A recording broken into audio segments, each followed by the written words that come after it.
Tyler Sampson, de Saint-Louis, Missouri, était un gros nounours de 14 ans, un géant au cœur tendre.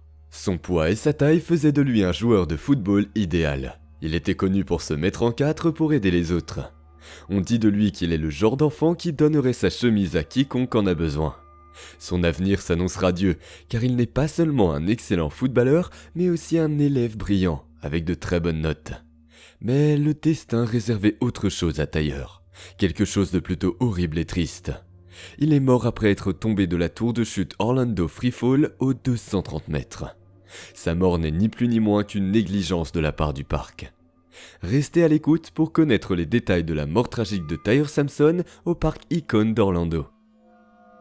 Tyler Sampson était plus courageux que la plupart des gens. Il a vu la mort venir et a agi d'une manière qui relève du véritable héroïsme. Il a senti que quelque chose n'allait pas avec son siège dans le manège, mais il s'en est rendu compte trop tard. Le manège se trouvait déjà à 130 mètres du sol et était sur le point de plonger à la vitesse de 120 km/h lorsque Tyler s'est rendu compte que quelque chose n'allait pas et qu'il n'y arriverait pas.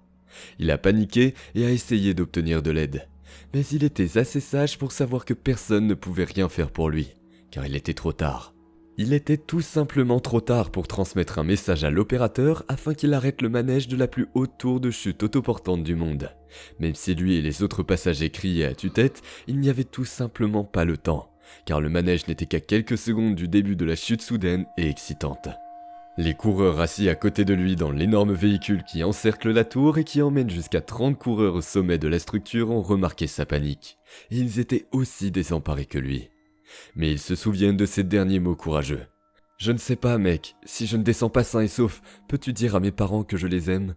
Quelques secondes plus tard, il est tombé de son siège et est mort instantanément en heurtant le sol. Tyler Sampson était en visite en Floride pour les vacances de printemps avec son équipe de football. Le 24 mars 2022, il a décidé de se rendre au parc d'attractions Orlando Icon avec un groupe d'amis. C'était une bonne soirée et tout se passait bien. Tyler et ses amis essayant différents manèges et grignotant quelques délicieuses friandises du parc. La tour de chute Freefall a attiré l'attention de Tyler, qui s'y est donc rendu pour s'amuser avec deux de ses amis de l'équipe de football. Tout le monde est assis dans le véhicule du manège et attaché. Jusque-là, tout va bien. Le manège a commencé à monter jusqu'au sommet et toujours tout allait bien. Puis il a commencé à s'incliner d'environ 30 degrés pour que les passagers fassent en quelque sorte face au sol avant de tomber d'environ 120 mètres à la vitesse de 120 km/h. À ce moment-là, Tyler a remarqué que quelque chose n'allait pas avec son harnais.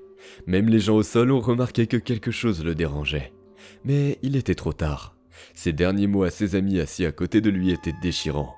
Ce qu'il a remarqué d'anormal dans son siège et son harnais lui a donné l'impression qu'il ne survivrait pas à la catastrophe qui l'attendait. « Pouvez-vous dire à ma maman et mon papa que je les aime ?» Ce furent ses derniers mots avant que le véhicule du manège ne se mette à foncer vers le sol. Dès que les freins magnétiques du manège ont commencé à s'enclencher, à mi-parcours, pour ralentir et s'arrêter complètement au niveau du sol, Tyler est tombé d'une 50aine de mètres de haut. Il est mort instantanément des suites de graves blessures à la tête, au cou et au torse. La chute était tout simplement insurmontable. À ce moment-là, vers 23h, les rêves de Tyler d'un avenir brillant, y compris celui de devenir un joueur de football professionnel, sont devenus un simple souvenir dans l'esprit et le cœur de ses parents et de ceux qui l'aimaient. Son horrible chute a été capturée sur une vidéo par un inconnu qui filmait le manège à ce moment-là. La vidéo a circulé sur les médias sociaux pendant un certain temps. Les gens ont commencé à appeler le 911 dès qu'il a touché le sol. Un des appelants a dit dans l'enregistrement audio de l'urgence « Non, il est mort.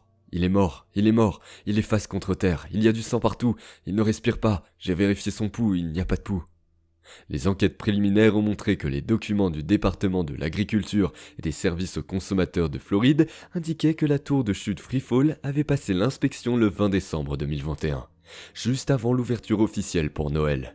Aucune déficience n'était mentionnée dans le rapport. L'agence a également noté que l'inspection du manège était prévue en juin 2022, à mi-chemin de l'année d'autorisation.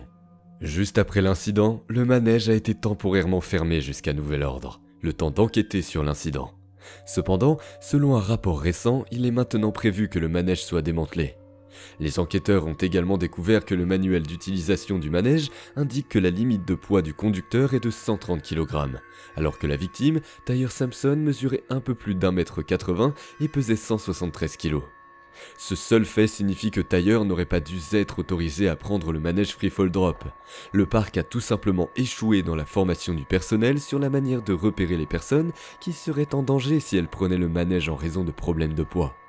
Selon les experts, il suffit de placer une balance sur laquelle les gens doivent se tenir pendant quelques secondes pour déterminer s'ils sont autorisés à faire le manège ou non. Les enquêteurs sont allés jusqu'à engager une société d'ingénierie médico-légale, appelée Quest Engineering et Failure Analysis Incorporation pour les aider à enquêter sur la mort de Tyre Sampson. Le cabinet a découvert quelque chose de très inquiétant. Il a découvert que des ajustements manuels avaient été effectués sur 2 sièges de l'attraction Freefall, dont le siège qu'occupait Tyre Sampson le jour de sa mort. Ces ajustements étaient récents et ont eu lieu après la dernière inspection. Le nouveau réglage a permis un écart plus important que la normale entre le harnais de sécurité et le siège. Le cabinet a conclu que la cause de l'accident en question était que Tyre Sampson n'était pas correctement attaché dans le siège, principalement en raison du mauvais réglage du capteur de proximité du harnais. Ces mauvais réglages ont permis aux lumières de sécurité de s'allumer incorrectement, satisfaisant le mécanisme de sécurité électronique du manège qui permettait à ce dernier de fonctionner. Sur la base de ce rapport, l'État a immédiatement déclaré que le manège Freefall était un danger public. Les rapports les plus récents indiquent que son démantèlement est prévu dans un avenir proche. Les parents de Tyre, Nekia Dodd et Yarnell Sampson, ont engagé des avocats différents, mais ont intenté ensemble un procès pour mort injustifiée. L'action en justice désigne plusieurs défendeurs, dont Icon Park, Orlando Slingshot, le fabricant du manège Funtime Handels, basé en Autriche, et le fabricant des sièges et des harnais, Gerstlauer Amusement Rides, basé en Allemagne. Selon l'action en justice, les défendeurs n'ont pas averti M. Sampson des risques encourus par une personne de sa taille sur le manège et n'ont pas fourni de système de retenue approprié. À ce jour, on ne sait pas pourquoi le parc a apporté des modifications au manège Freefall Drop sans consulter le fabricant. La triste vérité est que nous ne saurons peut-être jamais toute la vérité.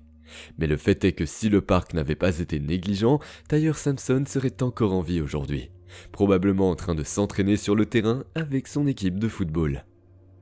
Merci d'avoir regardé, assurez-vous d'aimer, de partager, de vous abonner et d'appuyer sur le bouton de cloche pour être informé chaque fois que nous téléchargeons une nouvelle vidéo qui vous emmènera au cœur des scènes et des mystères de certains des incidents, accidents, catastrophes et événements paranormaux les plus terrifiants du monde entier.